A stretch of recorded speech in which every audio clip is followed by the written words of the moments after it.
This is a video for the college woman who is constantly making promises to herself that this time she's going to show up differently. But as soon as she gets sick, as soon as things get busy, as soon as a family emergency comes up, or it's not playing out exactly like you thought the semester was going to play out, she's falling right back into old patterns. I'm going to teach you how to show up for yourself as a college student, no matter what. Hello, my name is Clarissa. I am an academic life coach, and you're watching She Rocks at College Live, a live show that happens every Thursday at 2 p.m. Eastern, where we have discussions about what it's going to take and require for you to become the type of student who achieves everything it is that you desire. And so I want to start this discussion by talking about what it even means to show up for yourself, because I find that sometimes these terms get thrown around a lot. They become buzzwords, and when they become buzzwords, they tend to lose their meaning and they tend to lose the understanding that comes behind them. So for the context of this video, I'm going to share with you what I mean when I talk about showing up for yourself, and what I mean when I encourage my students to start showing up for themselves. So to me, showing up for yourself means doing the things you need to do to take care of yourself, to honor your life and the things you value, and continue creating the future life it is that you desire and that you're hoping this college degree creates for you. To me, showing up for yourself means choosing thoughts and actions that give you what you need exactly when you need it. It's about making choices that honor your emotional, your physical, your mental, and your spiritual needs as they arise throughout the semester. So this requires a lot of self-awareness, a lot of self-check-in. It's going to be something that is a moment-to-moment, day-by-day type of situation. To me, living our lives in this way, where we're honoring our needs, where we're aware of our needs, where we're giving ourselves what it is that we need, is how we make ourselves feel the most proud. And I believe we feel the most sense of satisfaction and fulfillment when we behave in a way that mirrors and that is aligned with who we believe we are, or who we're in the process of becoming, who it is that we desire to be.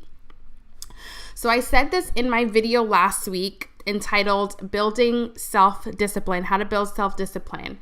What most of us are looking for when we watch videos like this, where people are talking about showing up for yourself and being consistent and being disciplined and doing the work, it's not so much like the how-to of things. We're not really looking for someone to tell us what to do. We're not really looking for like a checklist.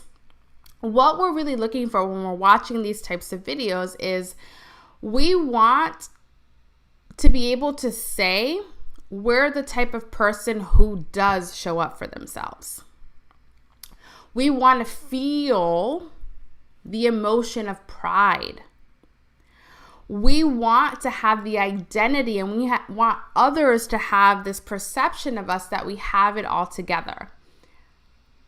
When we're seeking videos out like this around how to be better, how to be a better student, how to be more consistent, how to show up for ourselves, how to lead ourselves to the goals it is that we have for ourselves, the conversation that we're really having, again, is a conversation about really embodying our identity, really seeing ourselves as someone we can be proud of, and having other people perceive us as people who they should admire and look up to and who have it all together. So the reason why I wanted to address that at the beginning is because you're watching this video because you're expecting me to give you a list of like things to do to show up for yourself, like a checklist, a box to check off where you can be like, okay, I did these things, and so that means that I show up for myself. And I would really love to be able to give that to you today, but I can't. I can't tell you exactly what you should do to show up for yourself, because the thing is, what it looks like to show up for yourself isn't a generalized checklist. It's not a to-do list that we can just give to everyone and you can do those things and say that you showed up for yourself. Showing up for yourself, like I said, it's a moment by moment thing. It's a day by day thing. It's a season by season thing. It's going to change over time, because what you need in every season of your life, day to day, week to week, month to month, semester to semester, is going to change.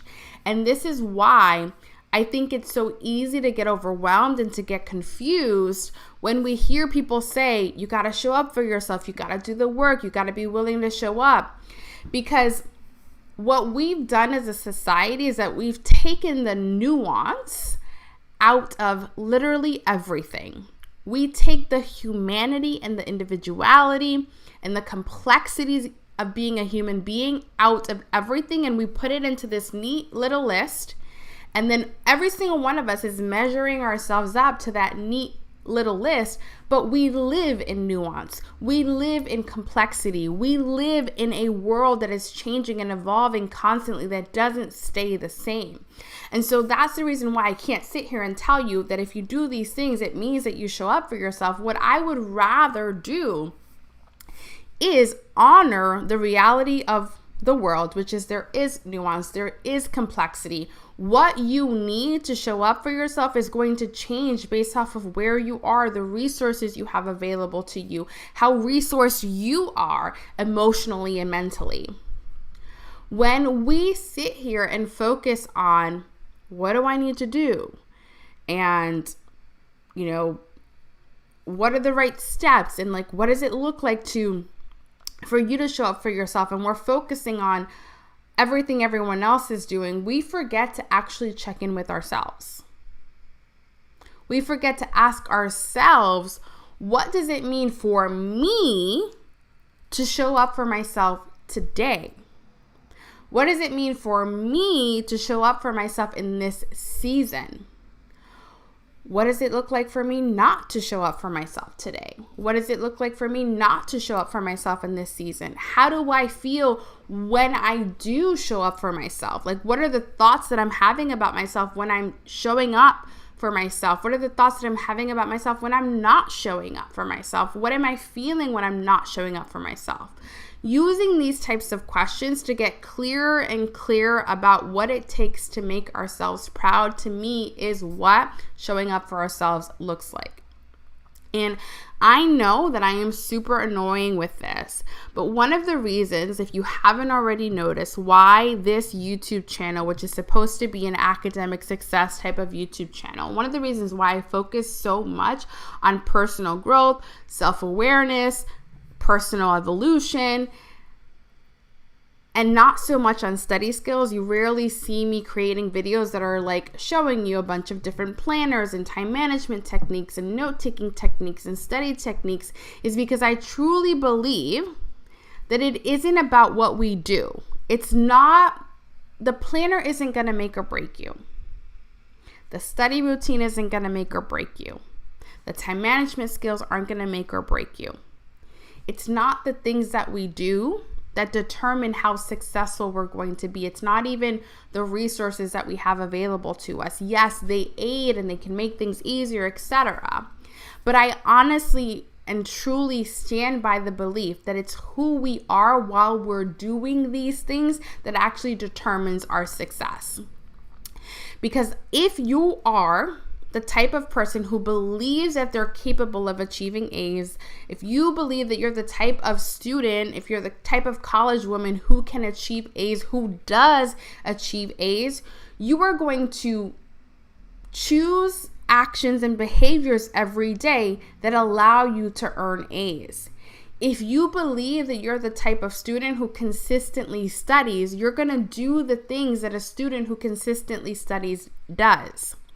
If you believe that you're the type of student who prioritizes their mental health and their physical well-being while they're going through the semester, you're going to do the things of a student who prioritizes their mental health and their physical well-being.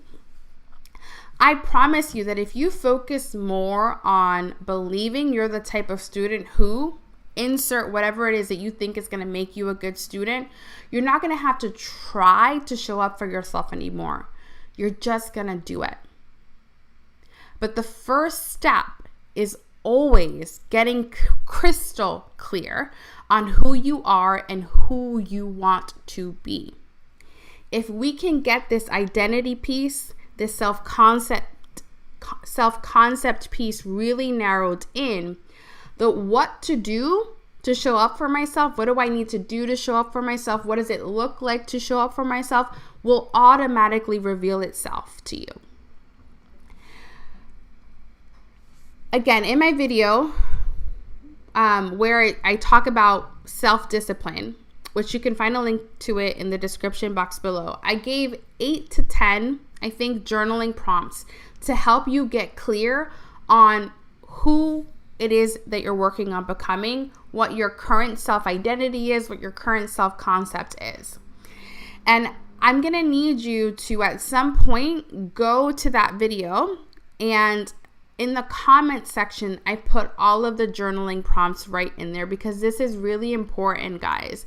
I'm going to keep filming videos around this. I'm going to keep talking about this identity piece. I'm going to keep harping on self-awareness and personal growth and development and getting to know yourself, because it is the key for you to achieve everything it is that you desire. Because when you focus on who you are and who you're not, when you focus on who you desire to become and what you don't desire to become, it's really easy to figure out what to do. It's really easy to figure out what to focus on. It's really easy to figure out what your next steps should be. The problem is that we don't take the time to slow down and ask ourselves these questions. Who am I being right now? What identity is making the decisions here? Is it the part of me that identifies with not being the type of person who deserves to take a break, or who can afford to take a break, who can be trusted to take a break and come back and finish up the reading? What state of mind, what identity are you making decisions from? Every single one of us who is living on planet Earth, we gotta just take some effing time to get to know ourselves better.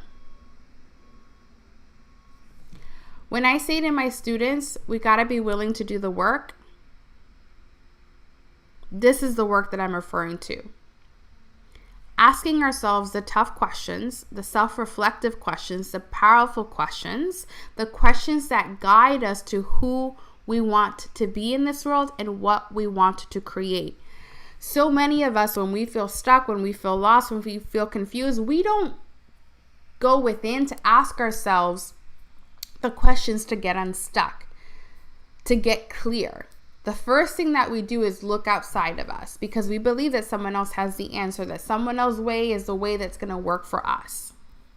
We spend so much time looking outside of ourselves for the answers, when no one actually knows what they're doing. Not really. Everyone is just taking the next logical step for them. They're taking time to evaluate what's working, what's not working. They're making decisions based off of that. They're assessing what results they got from those decisions, and they're tweaking and they're making more decisions, and they're evaluating and they're tweaking and they're making more decisions, and they're evaluating and they're tweaking and they're making more decisions. And they're not making these decisions from a place of like, I know this is going to work and I know this is the answer and I know this is what I need to do. They're taking an educated guess. They're just choosing the next logical thing, knowing that at any given point in time, you can pivot, you can change your mind, you can recreate, you can rebuild, you can start over. It's okay. I laugh sometimes in my work with students because quite frequently I think that they get really annoyed with me and disappointed because they think that I'm going to tell them exactly what to do all of the time when we get on our coaching calls. And I think it surprises them when I'm asking them questions to come up with the answers and to solve their own problems. And to me, in my experience with working with coaches in the past 10 years that I've been working with coaches in different capacities, the best kind of coaches are the coaches that lead you back to yourself. They're the ones that show you your ability to feel your own emotions, to know what it is that you need. They show you how to use this beautiful brain of yours, which, by the way, works perfectly unless you have some sort of traumatic brain injury, to make conscious and intentional decisions about your life. You can trust yourself. You can trust yourself to know what you need. I promise you.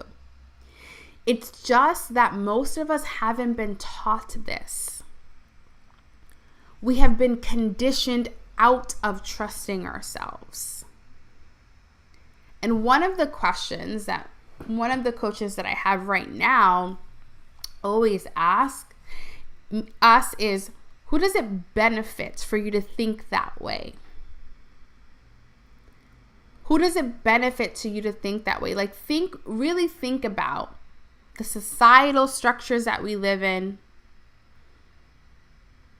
the systems that we're a part of, because we're being conditioned to think a certain way because it benefits someone for us to think that way, for us to have those societal norms. And when we start to begin to question, why is it that I believe this?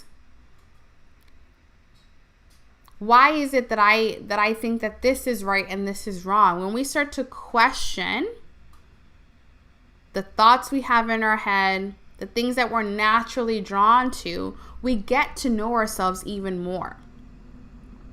My goal with everything that I do, with every video that I put out, with every coaching session that I have with students, is to remind them of their own brilliance.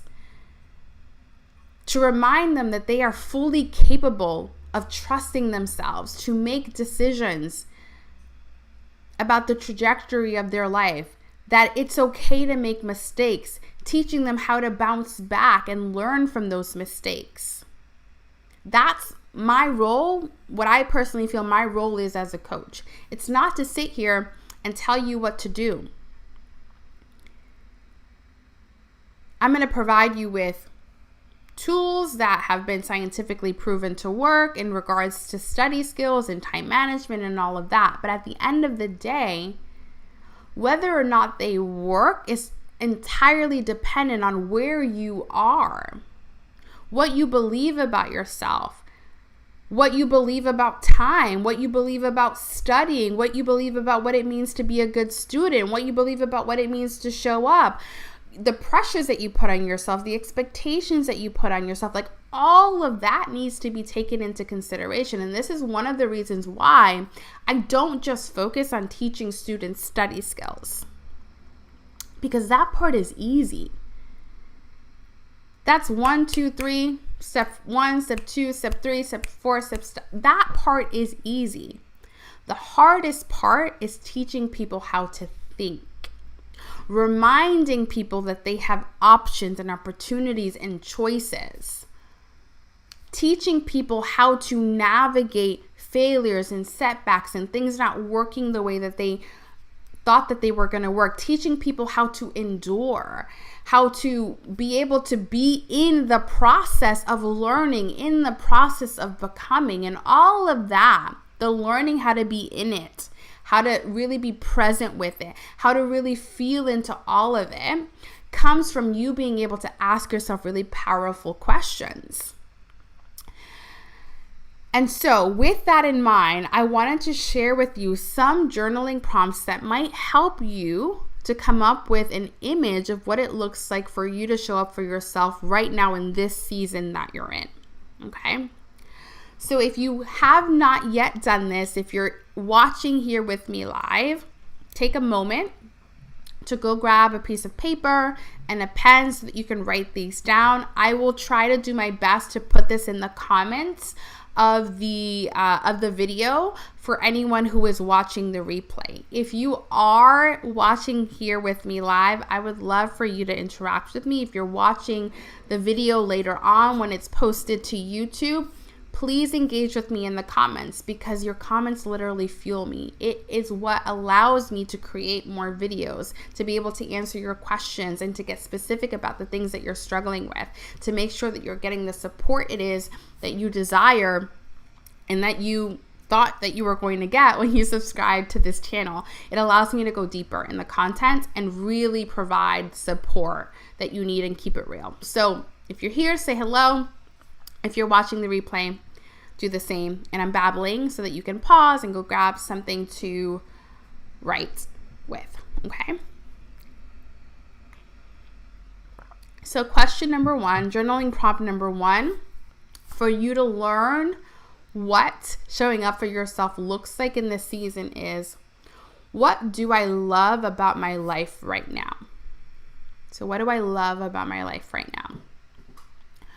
What do I love about who I am right now, who I'm being?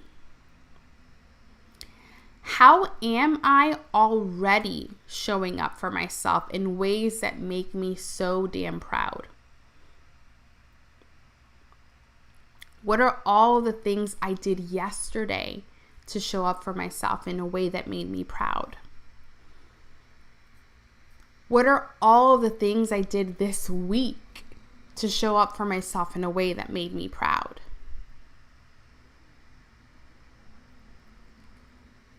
And when you have the list of those things, the list about what you love about yourself, what you love about your life, how you're already showing up, how you showed up for yourself yesterday, how you showed up for yourself this week, what do I need? The next question is, what do I need to do more of that? What do I need to do more of that? I want you to notice something. I want you to notice how I did not approach this question from a place of shaming yourself for what you're not doing, guilting yourself over what you're not doing, judging yourself over what you're not doing and all the ways that you're not showing up for yourself and you feel like you need to show up for yourself. The reason why I'm not coming at this from those questions is because if you come at it from a place of judgment, from a place of shame, from a place of disappointment, from a place of anywhere where you're basically making yourself wrong for how you're showing up in the world, those emotions, those thoughts create emotions in your body that feel like a threat. They're uncomfortable. Okay, if you try to beat yourself up into showing up for yourself through judgment, through shame, through ridicule, it's going to create a state in your body that your body feels like it needs to protect you from. And when your emotions are heightened in that way, the thinking part of your brain, right, this prefrontal cortex part of your brain, the part of your brain that's responsible for decision making, for future goal setting, for executive functioning, for making decisions and choosing things that are in alignment with who it is that you want to become or who it is that you believe yourself to be, it shuts off. So you're not going to have the ability to make decisions to show up for yourself in the way that you want to show up for yourself if you keep beating yourself up and judging yourself and shaming yourself for it. So the questions that I wrote down, they are written the way that they are written because we need to put you in a state of comfort and safety. we need to resource you from within. And when we look at what's already working, we give ourselves credit for everything we're already doing. We put ourselves in a state of being proud of ourselves by answering the questions from this angle. Now, we're not in a fight or flight response. Our body doesn't feel like it needs to try to protect us from, all this negativity. And instead, it can use the brain to make our lives even better. So that last question, what do I need right now to do so that I can do more of what's working, so I can show up more in the way that I'm already showing up for myself, so that I can focus more on how I'm already doing such a good job of showing up for myself, is super powerful. Because while it's focused on what you're already doing, it also reveals to you all the ways that you want and desire to be showing up for yourself but aren't yet. Not from a place of judgment, not from a place of shaming yourself, not from a place of disappointment, but from a place of just pure desire. And now your job becomes to just define who you would need to believe you are to start making those shifts, and every day choosing thoughts that support that belief of who you are, taking actions that support that belief of who you are. And I swear to you, it is as simple as asking yourself the question every day: what would the student who gets A's do in this situation? What would the student who handles having 2 assignments due on the same day and 2 exams that they also need to study for this week choose? How would they plan out their schedule? What decisions would they make? How would they think about this? It's as simple as asking yourself those types of questions. If I believe myself to be a person who is consistent with their study routine, how would I approach planning my week this week? What would a student who earns A's do to study for this exam? How far in advance would they start studying? What would they focus on? What type of relationship would they have with their professor? But most of us don't take the time to ask ourselves these types of questions, because if we did, we'd already have and be the type of student it is that we desire to be. What you're witnessing in these videos that I put out here weekly, what you just witnessed in this video right now, is the work that I do with students as an academic life coach. And I feel so grateful and so honored that I get to share bits and pieces of this deep, transformative work that I do with students on these YouTube videos. So, my recommendation to you is to take this 1% deeper than you would normally take any other YouTube video. Answer at least one of those journaling prompts that I gave you. Don't just watch this video and walk away feeling good and thinking, oh, I might do that one day, and oh my God, I feel so inspired and I feel so motivated and all. Actually, sit down and answer these journaling prompts. Doing the work, taking the time to use your brain in an intentional way, in a way that's focused on where it is that you want to go, is what is going to create the results it is that you want. I promise you that if you focus on doing this type of work, the A's will follow. The study-free weekends will follow. But you have to be willing to answer and ask yourself these types of questions. Sitting in I don't know, sitting in I don't understand, sitting in I'm confused, sitting in I'm overwhelmed, sitting in this is too much, this is taking too long, I'm not good enough, I'm not smart enough, maybe I should quit. That will just create quitting. It will just create more confusion. It's just going to create more of the same. If you want different, you have to start thinking differently. And if you struggle with learning how to think differently, if you struggle with asking yourself these types of powerful questions that create all this change that you desire in your life, this is the point for you to hire someone to help you with that. And I am an academic life coach. I work with students both in a one-on-one capacity as well as in a group coaching capacity. I have availability. If you're desiring to go deeper in this work, if you're desiring to have support in this work, how to work with me is in the description box. I would love to have you, and I will see you in next week's video. Bye.